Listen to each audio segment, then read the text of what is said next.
ಅದರಿಂದ ರೊಚ್ಚಿಗೆದ್ದು ಮಲ್ಲಮ್ಮ ಮೇಲೆ ಕೋಪ ಮಾಡಿಕೊಂಡು ನಮಸ್ಕಾರ ಗುರುಗಳೇ, welcome to SVN big boss. ಮೊದಲ ದಿನವೇ ಎಲ್ರಿಗೂ ಅಚ್ಚರಿಯನ್ನು ಒಂದು ರೀತಿಯಲ್ಲಿ ಎಲ್ರಿಗೂ ಭಯಪಡಿಸ್ತೇನೆ ಅಂತೇಳಿ ಅನ್ನಿಸ್ತಾ ಇದೆ. ಮೊದಲ ದಿನವೇ ಎಲಿಮಿನೇಷನನ್ನು ಸ್ಟಾರ್ಟ್ ಮಾಡಿಬಿಟ್ಟಿದೆ. ನಾನು ನಿಮ್ಮನ್ನು ಸ್ವಾಗತಿಸೋಕ್ಕೆ ಬಂದಿಲ್ಲ, ನಿಮ್ಮಲ್ಲಿ ಒಬ್ಬರನ್ನು ವಿದಾಯ ಹೇಳಿಸೋಕೆ ಬಂದಿದ್ದೀನಿ ಅಂದಾಗಲೇ ಎಲ್ಲರೂ ಒಂದು ಸೌಂಡಿಗೆ ತಿರುಗಿ ಬಿದ್ದುಬಿಟ್ರು. ಈಗ ಎಲಿಮಿನೇಷನ್ ಸ್ಟಾರ್ಟ್ ಆಗಿಬಿಟ್ಟಿದೆ. ಇವತ್ತು ಮನೆಯಿಂದ ಆಚೆ ಯಾರು ಹೋಗ್ತಾರೆ ಅನ್ನೋದು ಇಡೀ ಕರ್ನಾಟಕಕ್ಕೆ ಒಂದು ರೀತಿಯ ಕ್ಯೂರಿಯಾಸಿಟಿಯನ್ನು ಬಿಲ್ಡ್ ಮಾಡಿಬಿಟ್ಟಿದ್ದಾರೆ. ಮೊದಲ ಎಪಿಸೋಡ್ನಲ್ಲಿನೇ ಎಲ್ಲರೂ ಕುಂತು ನೋಡುವಂತೆ ಮಾಡಿದ್ದಾರೆ ಬಿಗ್ ಬಾಸ್ ಅವರು. ಈ ಸಲ ಮೊದಲನೇ ದಿನವೇ ಮೂವರು ಮನೆಯಿಂದ ಆಚೆ ಹೋಗ್ತಾರೆ, ಆಚೆ ಕಳಿಸ್ಬೇಕು ಅಂಥೇಳಿ ಬಿಗ್ ಬಾಸ್ನ ಒಳಗಿರುವಂಥ ಎಲ್ಲ ಸ್ಪರ್ಧಿಗಳು ಮೂವರನ್ನ ಆಯ್ಕೆ ಮಾಡಿದ್ದಾರೆ. ಆ ಮೂವರಲ್ಲಿ ಮಾಳು ನಿಪ್ನಾಳಿದ್ದಾರೆ, ರಕ್ಷಿತಾ ಶೆಟ್ಟಿಯವರು ಮಂಗಳೂರು ಹುಡುಗಿದ್ದಾಳೆ, ಅದೇ ರೀತಿ ಸ್ಪಂದನ ಅವರಿದ್ದಾರೆ. ಈ ಮೂವರಲ್ಲಿ ಯಾರು ಒಬ್ಬರು ಹೋಗ್ತಾರೆ ಅನ್ನೋದೇ ಇವತ್ತಿನ ಮೇನ್ ಹೈಲೈಟ್ ಎಪಿಸೋಡ್ ಅಂತ ಅನ್ಬೋದು. ಮಾಳು ನಿಪ್ನಾಳು ಹೋಗೋ ಚಾನ್ಸಸ್ ಇಲ್ಲ ಅನ್ನಿಸ್ತಾ ಇದೆ. ಏಕೆಂದರೆ ಭಾಳಷ್ಟು ಸಾಂಗ್ಗಳನ್ನು ಹಾಡಿ ಉತ್ತರ ಕರ್ನಾಟಕದ ಭಾಳಷ್ಟು ಜನರನ್ನು ಪ್ರೀತಿಯ ಸಂಪಾದನೆ ಮಾಡಿದ್ದಾರೆ.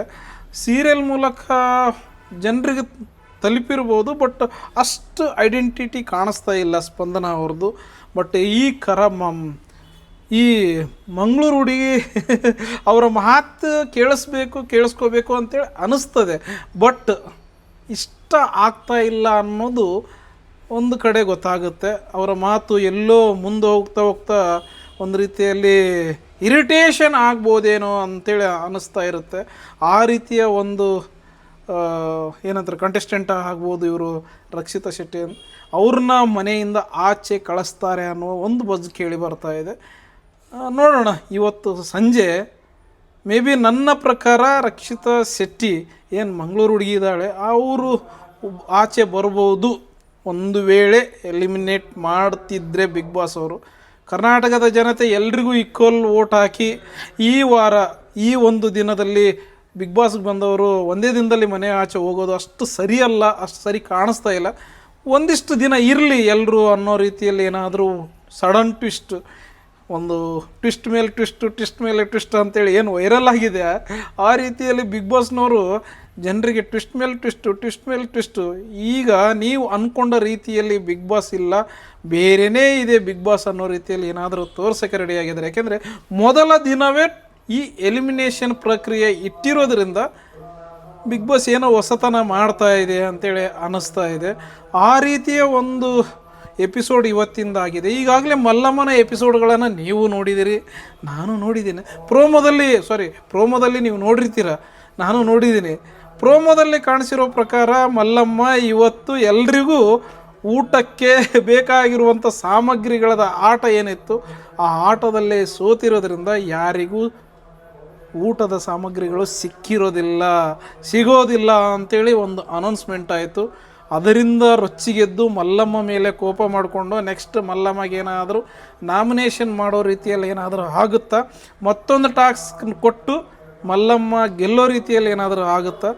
ಇವತ್ತು ಭಾಳಷ್ಟು ಜನರು ಮಾತಾಡಿಕೊಂಡಿರೋ ಪ್ರಕಾರ, ಕೇಳಿದ ಪ್ರಕಾರ ನೋಡಿದ್ರೆ ಮಲ್ಲಮ್ಮ ಮುಗ್ಧ ಮನಸ್ಸಿನವಳು, ಇರಬೇಕು, ಆಟ ಆಡಬೇಕು. ಕಾಮನ್ ಪೀಪಲ್ಗೆ ಬಿಗ್ ಬಾಸ್ ಅವರು ಕೊಟ್ಟಿರುವಂಥ ಅವಕಾಶ ಮಲ್ಲಮ್ಮ ಸರಿಯಾಗಿ ಉಪಯೋಗಿಸ್ಕೊಳ್ಬೇಕು, ಗೆಲ್ಲಬೇಕು, ಇಡೀ ಕರ್ನಾಟಕಕ್ಕೆ 11T ಕೊಡಬೇಕು ಅಂಥೇಳಿ ಭಾಳಷ್ಟು ಜನರು ಮಾತಾಡ್ತಿರೋದನ್ನು ನಾನು ನೋಡಿದ್ದೀನಿ, ಕೇಳಿಸ್ಕೊಂಡಿದ್ದೀನಿ. ಸೋಷಿಯಲ್ ಮೀಡಿಯಾದಲ್ಲಿನೂ ಒಂದಿಷ್ಟು ವೈರಲ್ ಆಗ್ತಾ ಇದೆ.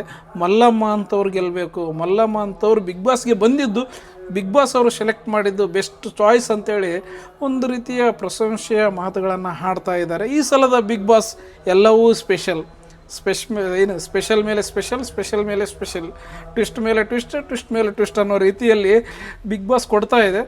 ಬಟ್ ಏನು ಇವತ್ತಿನ ಪ್ರಕ್ರಿಯೆ ಇದೆ ನೋಡಿ, ಇವತ್ತು ನೋಡಿದ್ರೆ ಗೊತ್ತಾಗುತ್ತೆ.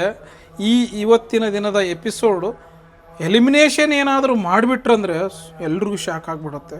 ಅದರಲ್ಲೂ ಮಾಳು ನಿಪ್ನಾಳ್ ಹೆಸರು ಕೇಳಿ ಬರಬಾರ್ದಾಗಿತ್ತು ಅಲ್ಲಿ. ಬಟ್ ಹೊಸ ಹುಡುಗ, ಅವ್ರು ಯಾರೂ ನೋಡಿದರೆ ವಿಡಿಯೋದಲ್ಲಿ ಜಾನಪದ ಹಾಡುಗಳನ್ನು ಹೆಚ್ಚು ಕೇಳಿದರೆ ಅಂತ ಅವರಲ್ಲಿ ಯಾರಾದರೂ ಒಬ್ಬರು ಇದ್ದಿದ್ದರೆ ಮಾಳು ನಿಪ್ನಾಳ್ ಅವರನ್ನು ನಾಮಿನೇಟ್ ಮಾಡ್ತಿರಲಿಲ್ಲ. ನೋಡಿಲ್ಲ ಅನಿಸುತ್ತೆ. ಅವ್ರ ಬಗ್ಗೆ ಸ್ವಲ್ಪ ಗೊತ್ತಿಲ್ಲದೆ ಇರೋದ್ರಿಂದ ನಾಮಿನೇಟ್ ಆಗಿದ್ದಾರೆ. ಆದರೂ ಅವರು ಮಾಳು ನಿಪ್ನಾಳ್ ನೋಡಿ ಎಷ್ಟು ಸೈಲೆಂಟಾಗಿ ಎಷ್ಟು ಪ್ರೀತಿಯಿಂದ ರಿಕ್ವೆಸ್ಟ್ ಮಾಡಿದ್ದಾರೆ. ನಾನೇನಿಲ್ಲಿ ಗೆಲ್ಲಕ್ಕೆ ಬಂದಿಲ್ಲ, ಭಾಳಷ್ಟು ದಿನ ಇರೋಕ್ಕೂ ಬಂದಿಲ್ಲ, ಇದ್ದರೆ ಒಂದಿಷ್ಟು ದಿನ ಬಿಗ್ ಬಾಸ್ ಮನೆಯಲ್ಲಿ ಇದ್ದು ಹೋಗ್ಬೇಕಂತೇಳಿ ಬಂದಿದ್ದೀನಿ, ಸ್ವಲ್ಪ ಅವಕಾಶ ಮಾಡಿಕೊಡಿ, ಸ್ವಲ್ಪ ದಿನ ಇರೋವರೆಗೂ ಅಂತೇಳಿ ರಿಕ್ವೆಸ್ಟ್ ಮಾಡಿದ್ದಾನೆ. ಆ ರಿಕ್ವೆಸ್ಟ್ನೂ ಸಹ ಅವರು ಕೇಳಿಸ್ಕೊಂಡಿಲ್ಲ, ಆದರೂ ನಾಮಿನೇಟ್ ಮಾಡಿಬಿಟ್ಟಿದ್ದಾರೆ. ಯಾಕೆಂದರೆ ಬೇರೆಯವರೆಲ್ಲ ಒಂದಿಷ್ಟು ಜನ ಅಲ್ಲೆಲ್ಲೆಲ್ಲೇ ಪರಿಚಯ ಇದ್ದವರು, ಭೇಟಿಯಾದವರು, ಮುಖ ಪರಿಚಯ ಇದ್ದವರೇ. ಬಟ್ ಮಾಳು ನಿಪ್ನಾಳ್ ಅವರು ಉತ್ತರ ಕರ್ನಾಟಕದಲ್ಲಿ ಅವ್ರ ಕ್ರೇಜೇ ಬೇರೆ ಇದೆ. ಆ ಕ್ರೇಜ್ ಇಲ್ಲಿ ವರ್ಕ್ ಆಗುತ್ತಾ ಬಿಗ್ ಬಾಸ್ ಮನೆಯಲ್ಲಿ ಅನ್ನೋದೇ ಇವತ್ತಿನ ಎಪಿಸೋಡಲ್ಲೇ ಗೊತ್ತಾಗುತ್ತೆ. ಒಂದು ವೇಳೆ ಅವರೇನಾದರೂ ಎಲಿಮಿನೇಟ್ ಆಗಿಬಿಟ್ರೆ ಒಂದು ರೀತಿಯಲ್ಲಿ ಉತ್ತರ ಕರ್ನಾಟಕದ ಜನತೆಗೆ ಬೇಜಾರಾಗುತ್ತೆ. ಆ ಬೇಜಾರ್ತನವನ್ನು ಬಿಗ್ ಬಾಸ್ ಮಾಡಲ್ಲ ಅನಿಸುತ್ತೆ. ಯಾಕೆಂದರೆ ಬಂದಂಥ ಕಂಟೆಸ್ಟೆಂಟು ಒಂದು ಒಳ್ಳೆಯ ರೀತಿಯಲ್ಲಿ ಎಂಟರ್ಟೈನ್ಮೆಂಟ್ ಮಾಡ್ತಾರೆ ಅಂತೇಳಿ ಸೆಲೆಕ್ಟ್ ಮಾಡಿದ್ದಾರೆ. ಕಾದು ನೋಡೋಣ. ಹೋಗೋದಾದರೆ ಈ ಇಬ್ಬರು ಇದ್ದಾರೆ, ಏನಿದ್ದಾರೆ ನೋಡಿ, ಸ್ಪಂದನ ಮತ್ತು ರಕ್ಷಿತಾ ಶೆಟ್ಟಿ ಅಂತೇಳಿ ಏನಿಬ್ಬರು ಇದ್ದಾರೆ, ಇಬ್ಬರಲ್ಲಿ ಯಾರಾದರೂ ಒಬ್ಬರು ಹೋಗೋ ಚಾನ್ಸಸ್ ಮೇಜರಾಗಿ ಕಾಣಿಸ್ತಾ ಇದೆ. ಹೋದರೆ ರಕ್ಷಿತಾ ಶೆಟ್ಟಿ ಅನ್ನೋ ಮಂಗಳೂರು ಹುಡುಗಿ ಹೋಗ್ತಾಳೆ ಅನ್ನುವಂಥ ಕನ್ಫರ್ಮೇಷನ್ ಆಗುತ್ತೆ. ಅದು ಬಿಗ್ ಬಾಸ್ ಹೇಳಿದ ಮೇಲೆ, ನಾನು ಹೇಳಿದ ಮೇಲೆ ಅಲ್ಲ. ನನ್ನ ಅನಿಸಿಕೆ ಸಹ ರಕ್ಷಿತಾ ಶೆಟ್ಟಿಯ ಮಂಗಳೂರು ಹುಡುಗಿನೇ ಅಂತೇಳಿ ಅನ್ನಿಸ್ತಾ ಇದೆ. ನಿಮ್ಮ ಅನಿಸಿಕೆ ಏನು? ಕಾಮೆಂಟ್ ಮಾಡಿ. ಯಾರು ಹೋಗ್ತಾರೆ ಇವತ್ತಿನ ದಿನ? ಒಂದು ವೇಳೆ ಹೋಗೋದು ಇತ್ತಂದರೆ ಮತ್ತೆ ಬಿಗ್ ಬಾಸ್ ಏನಾದರೂ ಟ್ವಿಸ್ಟ್ ಕೊಟ್ಟು ಯಾರೂ ಹೋಗೋದಿಲ್ಲ, ಒಂದು ಆಟ ಕೊಟ್ಟು ಅದರಲ್ಲಿ ಸೇವ್ ಆಗೋ ರೀತಿಯಲ್ಲಿ ಏನಾದರೂ ಮಾಡ್ತಾರೆ, ಅಥವಾ ಕಿಚ್ಚನ ಪಂಚಾಯಿತಿ ಕೇಳಿದ ಮೇಲೆ ಶನಿವಾರ ಭಾನುವಾರ ಏನು ನಡೆಯುತ್ತೆ, ಆ ಪಂಚಾಯಿತಿ ಕೇಳಿದ ನಂತರ ಎಲಿಮಿನೇಷನ್ನಲ್ಲಿ ಯಾರಾದರೂ ಮನೆಯಿಂದ ಆಚೆ ಬರ್ತಾರೆ. ಕಾದು ನೋಡೋಣ. ಬಿಗ್ ಬಾಸ್ ಈ ಸಲ ಎಲ್ಲವೂ ಸ್ಪೆಷಲ್ ಅನ್ನೋ ರೀತಿಯಲ್ಲೇ ಹೋಗ್ತಾ ಇದೆ. ಸ್ಪೆಷಲ್ಲೇ ಇರಲಿ.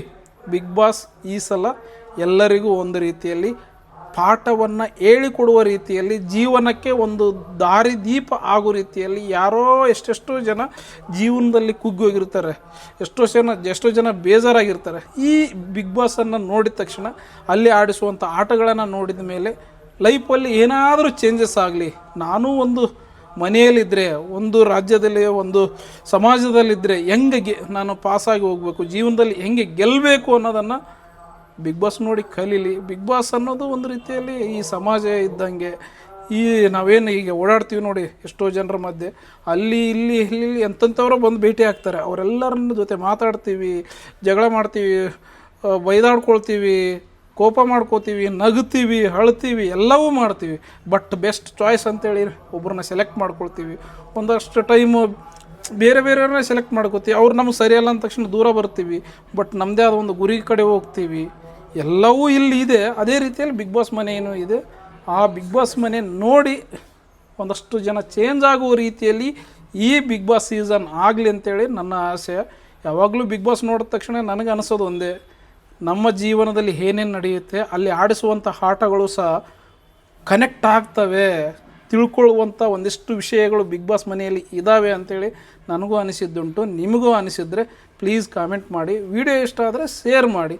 ಇನ್ನೂ ಇಷ್ಟ ಆದರೆ ಕಾಮೆಂಟ್ ಮಾಡಿ. ಇಷ್ಟ ಆಗಿಲ್ಲ ಅಂದರೆ ಇದೇ ಅದಲ್ಲ ಡಿಸ್ಲೈಕ್ ಅನ್ನೋದು, ಡಿಸ್ಲೈಕ್ ಮಾಡಿ. ನಮಸ್ಕಾರ ಗುರುಗಳೇ.